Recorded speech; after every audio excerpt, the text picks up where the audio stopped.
Hey y'all, welcome to the Coyote Trapping School Podcast, episode number 30. In this episode, I got a good comment the other day from Trahan Creek. I hope I'm pronouncing that right. Mentioning maybe doing a podcast on the cost of getting started trapping or getting into trapping. I thought, that's a pretty good idea. I talk about a lot of different things, but that's going to be a driver for a lot of people. Is what does it cost? This is what I'm interested in, and I would say, part of it is if you're really truly interested, invested in it, you're going to get started regardless. But this gives you a good baseline of what to expect. And today I'm just going to talk about predator trapping, but I'll probably try to get into some of the different like raccoon and beaver trapping and stuff too, just to give you an idea of all that. And honestly, some of those can be cheaper to get into definitely than predator trapping. But so what I'm going to start with here is I guess basically to give you a summary, the way I figured it, you're looking at around $270 to $370, plus or minus $10 or so, depending on shipping and where you get your stuff. So I priced everything through Minnesota Trapline Products. They're kind of my go-to dealer. Of course, if you hear about a trapping convention nearby, which most of those come up in the summer, the National Trappers Association convention this year is in Springfield, Missouri, in July, I believe, July 10th or 11th, something like that. But or maybe it's the weekend after that, 16th.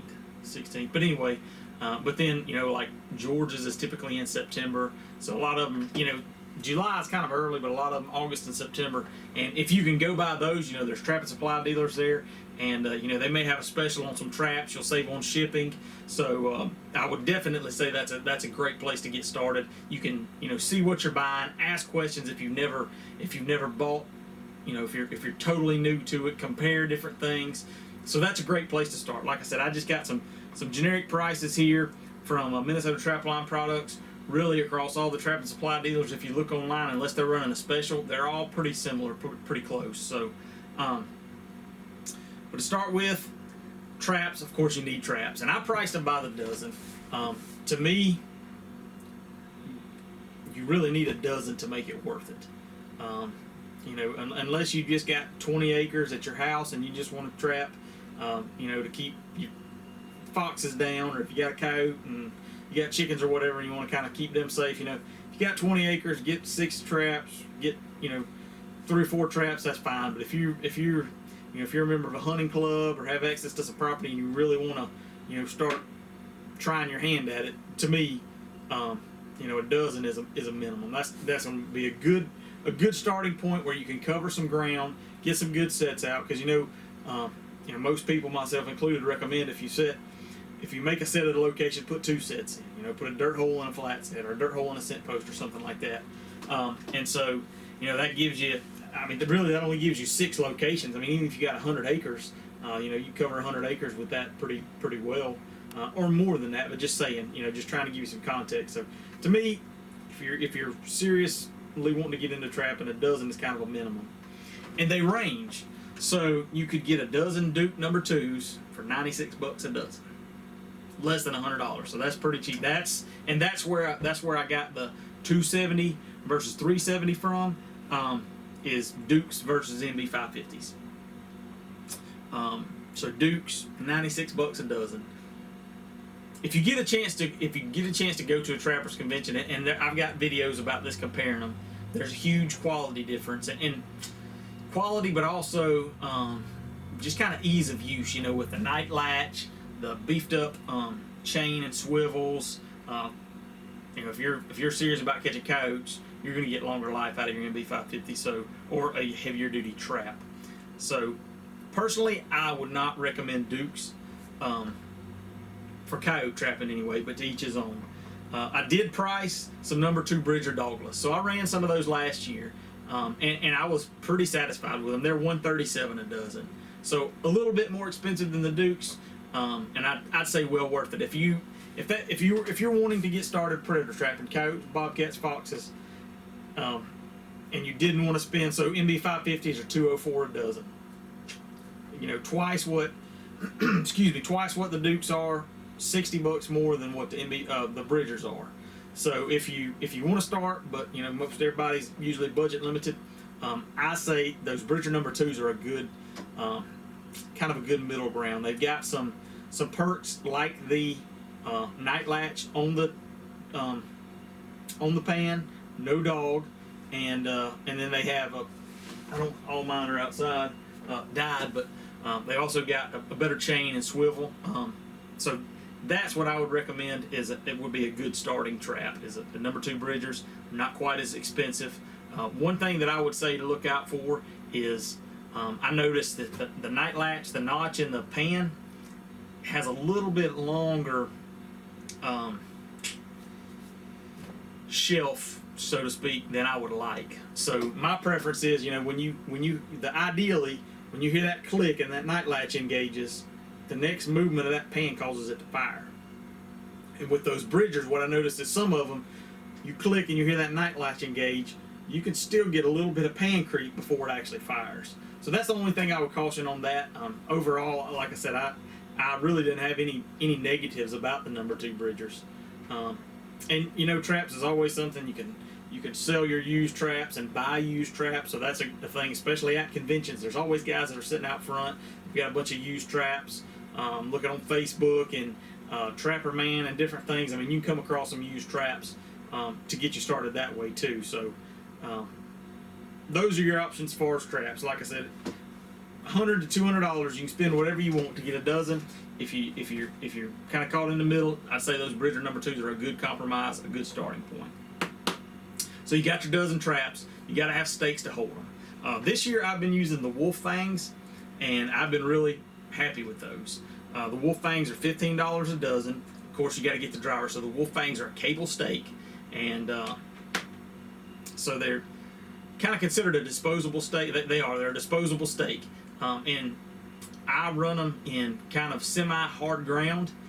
We have a lot of clay, and a lot of times I got to where I would just use disposable stakes. I tried to get the cheapest stake I could. I went with Pogos, Berkshires, whatever. Try to have the cheapest stake I could that I could cut and not worry about leaving the stake in the ground. But actually, I've had luck, probably because this year's been so wet, but I've had luck with the Wolf Fangs actually retrieving those stakes, pulling them out. They're thick, so they don't bend or warp, and I've used them a couple of times this season. So I've been really pleased with that. So that's a great option too, because if you got a dozen traps and you only get a dozen stakes, well, if you have to cut those stakes, then your traps aren't operational. So I would recommend getting 2 dozen cable stakes if that's what you're going to use. You can also get the chain stakes. So depending on your soil, if you've got relatively soft ground, not a lot of clay,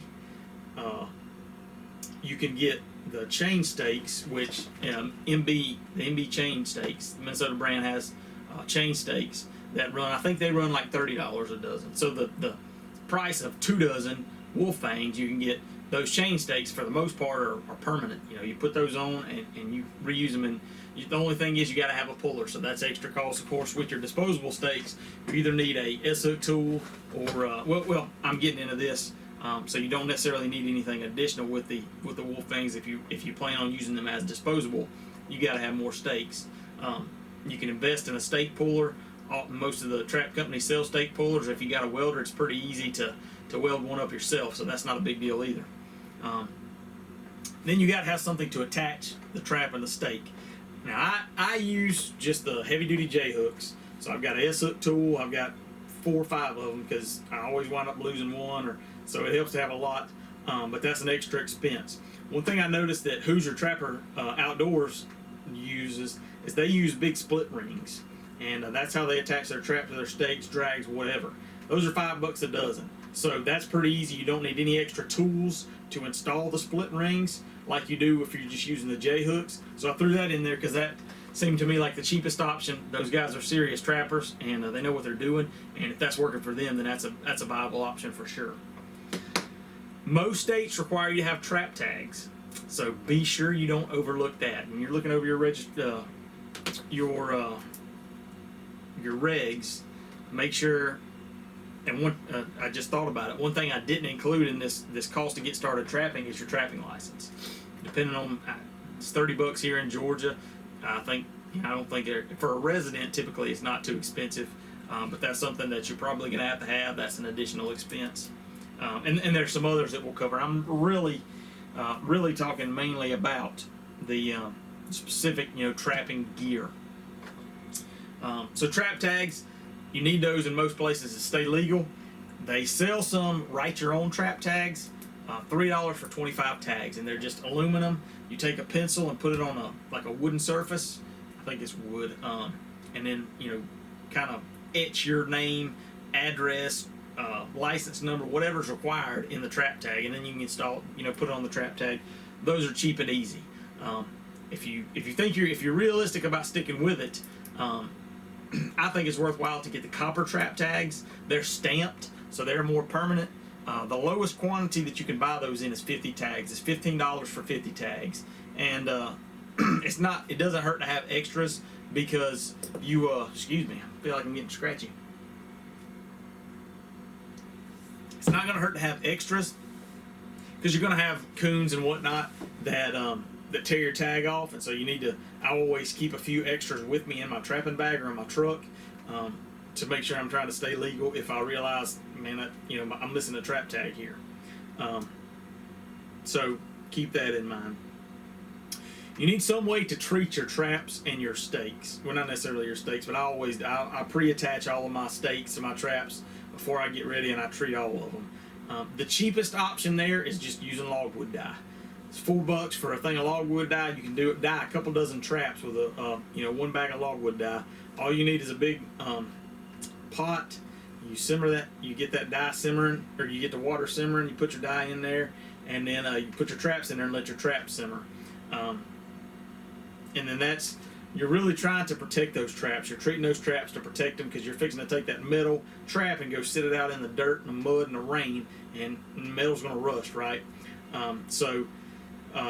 This is one that you can get away with just dyeing, but that doesn't give you, in my experience, the logwood dye is not a super great treatment for preventing rust and things. It's a good kind of initial treatment. So most guys that dye with logwood dye also wax their traps. So they'll dye their traps, pull them out, then get the wax going, wax their traps, pull them out, then the traps are ready to go. That's especially important. The wax, I would say, is especially important if you're up north and you're going to be using antifreeze. Antifreeze is corrosive for the traps, so you need that extra layer of protection to keep your traps from rusting even worse. You're basically putting salt on your traps. So wax, a thing of wax is $4. Depending on what you plan on using to wax with, a lot of times one block of wax is not going to be enough. If you've got a small, what I use is an old camping pot. I don't know, it's like a gallon size or something. If I get them right, I can fit 2 MB550s in it and pull it out. I can't get more than that in there. But obviously, the smaller the pot that you've got, as long as it'll fit the trap, the less wax you need. I think it took me about 8 pounds, 5 to 8 pounds of wax to get that full. And then if I wax again, I usually, after I get done waxing, I'll have to add a block. Wax is $4 for a block. You can wax without dyeing. What you may wind up getting is you'll get a silver trap. Your trap's not going to have any dye on it. It's just going to have the wax. So you can do both. You can do either or, but you're looking at $4 to $8 right there. So that kind of gets your traps ready, so far as ready to set in the ground. Then you're going to need some equipment. I didn't get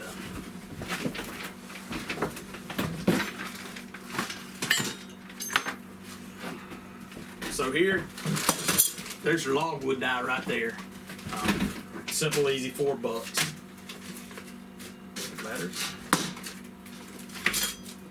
You'll need a sifter to sift your dirt over your trap, making sure that you keep rocks and things from getting in your trap that might keep it from firing. Sifter, $8. Pretty cheap. A hammer for hammering your your stakes in. And also, if you get, if you buy one of the sod buster hammers from a trap and supply place, it'll come with this back little sod buster blade thing that you can use for shoveling out your bed or whatever you want to do with that. That's $20 if you buy it from the trap and supply place. You can get a 3-pound sledgehammer from Home Depot or Walmart or whatever and do the same thing. You just won't have this on there. And so I went and trapped in Ohio this year, and the guy that I was trapping with, he didn't use a trowel at all. All he used was this hammer. So I've always used my hammer for pounding in. I've used the blade on occasion, not a whole lot, and then a trowel for digging my trap bed, digging my dirt hole. And this is just a run-of-the-mill wooden trowel, $13 with the D handle. You can get just a plain trowel without the D handle for $8. Man, I recommend splurging that extra $5 and getting the D handle. It really helps, especially if you've got hard ground, man. It really helps torquing and getting that bed dug out or getting a good dirt hole made. Oh, I prep better than this. You'll need something under your knees. I had a knee pad, so you can buy knee pads. It's just a gardener knee pad. You can order them for $6.50 from Minnesota Trapline Products. A kneeling pad. You can use knee pads from Lowe's, Walmart, wherever.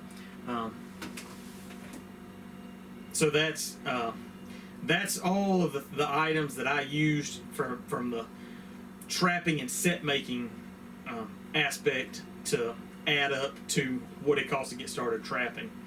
Some other things that you're going to need, but then a lot of times you're probably already going to have. You need something to carry all this in. A 5-gallon bucket works just fine.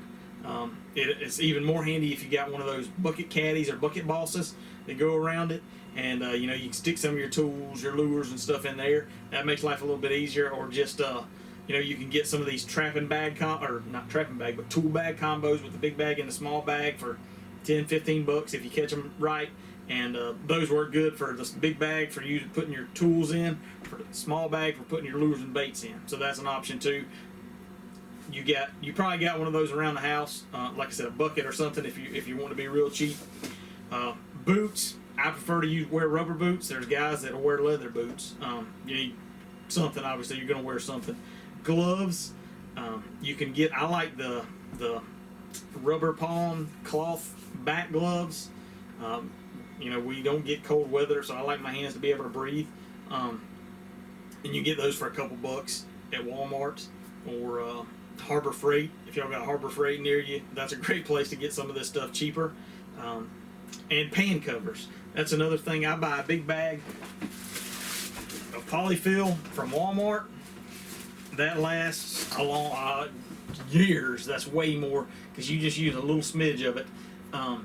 But you can I've used in the past, trash bag. If you just get an unscented, I prefer black trash bag. Cut it in squares, 4-inch square or 5-inch squares. Stick them in a Ziploc bag and just use those.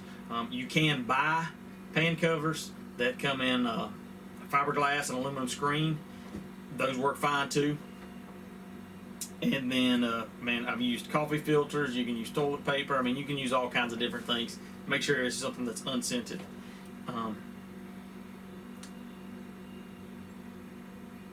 Just thinking. And then, of course, you're going to have your vehicle, whether you got a 4x4 truck, 4-wheeler, or whatever. All that. Trapping's kind of like deer hunting. You can get in with bare bones with a rifle and some bullets and an orange vest. Or you can go full tilt the other way and have a side-by-side and feeders and tower stands and whatever. So be prepared for that, because there's always, I'm giving you the basic bare bones minimum you need to get started, and this will definitely get you started. But if you get into it and kind of get serious about it, you'll probably see, well, this would be nice to have, and this might be nice to have. This will help a little bit. And some of that stuff you're going to get in your mind of, this is, I don't ever use this. So some of the stuff, it depends. I found for me depends on your ground. So I got a J.C. Connor hoe that I like. I just don't really. I carry it around with me everywhere, but I don't really use it. When I was trapping in South Georgia, they got sandy, real soft soil, and man, you could dig a trench set. You can dig a whatever. I mean, the ground's just so easy to work with, and so I use that stuff more often. I would kind of vary my sets a little bit more. Here with our red clay, I don't, unless I just hit a spot that's on a food plot that's been harrowed or something like that, I don't get elaborate. I just punch in my trap bed and a punch hole or a dirt hole and rock on with it. So the next thing that you got to make sure is you're gonna need some bait and some lures. So I should have looked at some other ones, but kind of what I've seen in the past, most of them are pretty consistent in price. I looked at just the smallest thing you can get at bait was a 9 ounce. I was just looking at all Caven stuff like Caven's Hiawatha Valley. 9 ounces, $9. So that's a good. I think you could get by with one bait, especially depending on how much area you're trapping.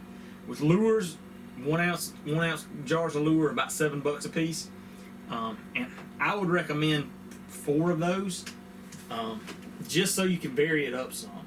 I like a gland lure, and then I kind of like 2 gland lure, depending on what I got. I like bobcat gland. I like red fox gland. I usually keep some coyote gland with me, but unless I'm just get a wild hair, I usually stick with bobcat and red fox because I'm kind of targeting everything. And then just kind of a general like curiosity lure. I like to have a skunky lure, kind of a call lure type. And then if you got room after that, kind of a change up, like a beaver caster lure or a mink gland. Just something a little bit different. And that way you can use, if you got a dirt hole set, you can use your bait and a lure. And then if you got a scent post, and I also include, I'd get at least a pint of urine, and that's $6 a pint. So that way, if you pull up at a location, you can put your dirt hole with glob of bait and some lure at one, put your scent post with some gland lure and urine at the other one, drive down the road, and you've got enough that you can rotate them a little bit. And like I said, I'd say 4 is a minimum. Really I'd like to have 5 or 6 and 2 baits probably, just to kind of keep things mixing up. And also I would say be sure you're jotting down notes of what you're using, where, what's making catches, and that way you can just kind of build a knowledge base of, hey, I've had really good luck with this lure. Or, if you can see tracks, man, when they smell the skunk, they turn the other way or whatever. So that kind of wraps it up. And that's what gets me to that kind of 260, 270 to 370, 360, 370. The biggest difference being what kind of traps you get. And look on, if you're concerned about that, look on different YouTube channels. Look at different forums, Trapperman and things like that, and see what other people are saying. Like I said, one thing I found as you grow and get more serious and get more into it is having kind of uniformity in your traps, having all the same set of traps makes your setting go faster. So if I've got, last year when I was kind of mixing in those number 2 bridgers just to try things out, I've gotten really good at kind of knowing how big my bed needs to be for an MB550, and so I can punch that in pretty quick and get a trap set quick. Well, those number 2 bridgers are square jawed and they're kind of taller, and so it took me longer because swapping back and forth. So that's kind of down the road when you get if you're getting into where you're trying to set as many traps as you can each day and run traps like that.